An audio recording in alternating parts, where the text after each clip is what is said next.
Good evening and welcome to a special Cover Our Tracks report.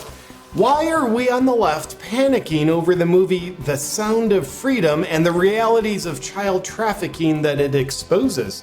Why are Rolling Stone, The Washington Post, CNN, and other trusted outlets smearing the movie and creating a narrative that is fueled by crazy conspiracy theories? Well, in doing so, we realize it looks like we're trying to convince people that child trafficking isn't a problem at all in order to protect vile predators. And that kind of makes it seem like we have some kind of vested interest in child trafficking, almost like we support it.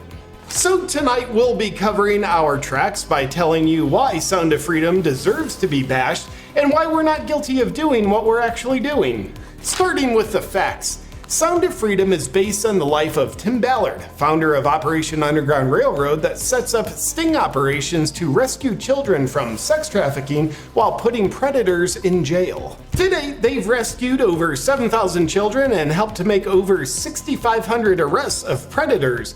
Pretty impressive statistics considering child trafficking doesn't exist. Now to the movie. Released on the 4th of July, Sound of Freedom has come out of the gate as the #1 movie in the country, beating out Indiana Jones that was backed by a mega budget of $300 million. Sound of Freedom was only backed by a budget of truth, and its success suggests that truth spreads and wins based on its own merit. But we believe the truth is worth less than money, and the reality that Sound of Freedom exposes isn't truth you can trust. That's why we're here to feed you lies that you can trust. Now, listen closely because the brainwashing is about to begin. Our working narrative that we're aggressively smearing the movie with is that it's based on QAnon-fueled conspiracy theories. Let's hear more. The now definitely not complicit in child trafficking Washington Post calls Sound of Freedom a QAnon-adjacent thriller seducing America. Seducing America into what? Not caring about and being willing to stop the heinous abuse of children by the most vile predators on the planet? Yeah, trying to trick Americans into that isn't good for their interests. The Washington Post tries to discredit the film further by discrediting Operation Underground Railroad itself by proudly stating that Glenn Kessler, the Washington Post fact checker who has yet to find a single fact but keeps trying, found no evidence of Tim Ballard's claim that 10,000 children are smuggled into the US each year for sex trafficking. You're doing God's work, Glenn, and also doing a great job of not finding what you're not looking for. The trusted news outlet also shares that in 2020, Vice News investigated Operation Underground Railroad, and though they found no falsehoods in their rescue claims, they did conclude that they have a pattern of image burnishing and mythology building, a series of exaggerations that are, in the aggregate, quite misleading. Provable facts and experiences are at the top of the list for things that are quite misleading. This just in! Just so you know, Vice News is now owned by George Soros, so feel free to do the math on why they're helping out society by helping protect traffickers.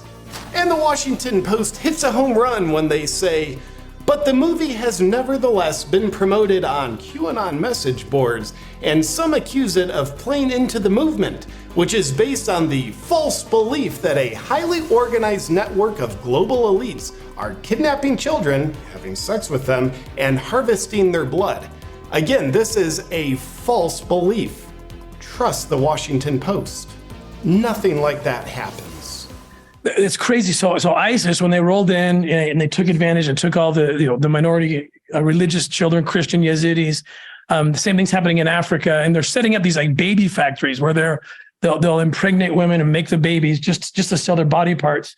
One little boy in particular, who that was happening to him, he was kidnapped actually at 4 or 5 years old until he was 12, and they would just slowly suck like the spinal fluid, and they would sell it. This is a witch doctrine kind of satanic ritual stuff where they sell the blood and people like drink it and think they're being empowered.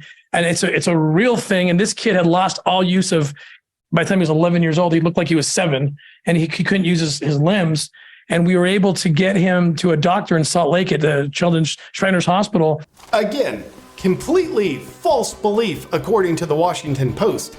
And we'd like to thank the Washington Post for speaking out against people who are speaking out, let alone rescuing children who are being trafficked and having their blood harvested. Because after all, blood harvesting isn't a problem, but people raising awareness about it is a problem.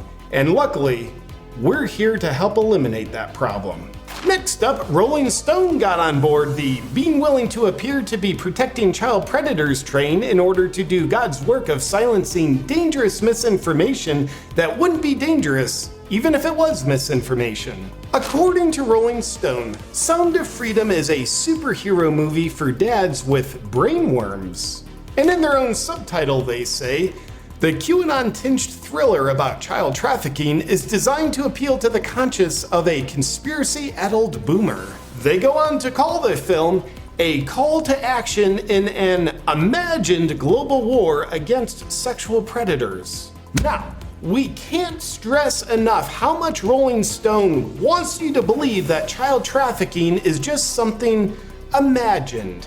And it's awfully good of them to put so much effort into trying to get you to believe so, isn't it? And just something to preferably not think about, outlets like Washington Post and Rolling Stone had fiercely labeled what are now provably true facts as conspiracies, like Hunter Biden's laptop, the lab leak, and side effects. And also don't consider that now that those occurrences have proven to be true, these outlets are still calling them conspiracy theories. So you should have plenty of confidence in trusting them when they label another provably true phenomenon, child trafficking, as a conspiracy theory. And if you don't trust them, then you must have brainworms or something. Does ivermectin work against brainworms? What's Mel Gibson have to say? One of the most disturbing problems in our world today is human trafficking, and particularly the trafficking of children. Now, the first step in eradicating this crime is awareness. Go see Sound of Freedom.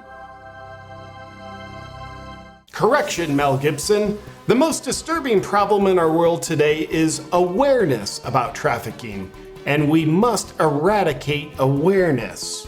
And we'd like to thank CNN, Washington Post, and Rolling Stone for their efforts to eradicate awareness about trafficking. We see you and will never forget what you're doing. In conclusion, why is the left panicking over the reality that Sound of Freedom exposes?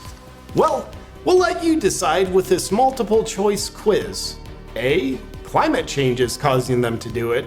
B, they want to create a safe space for dangerous people. Or C, they're scum who are protecting predators. Weird that 83% of people so far think it's because they're scum who are protecting predators. I don't know what that's about. That's it for our special Cover Our Tracks report, so you don't think any further into why we on the left are bashing Sound of Freedom and so desperately trying to discount its message. The truth shall set you free, so we'll continue trying to hide the truth from you so you won't be free. Because we care about you. Trust us. Good night.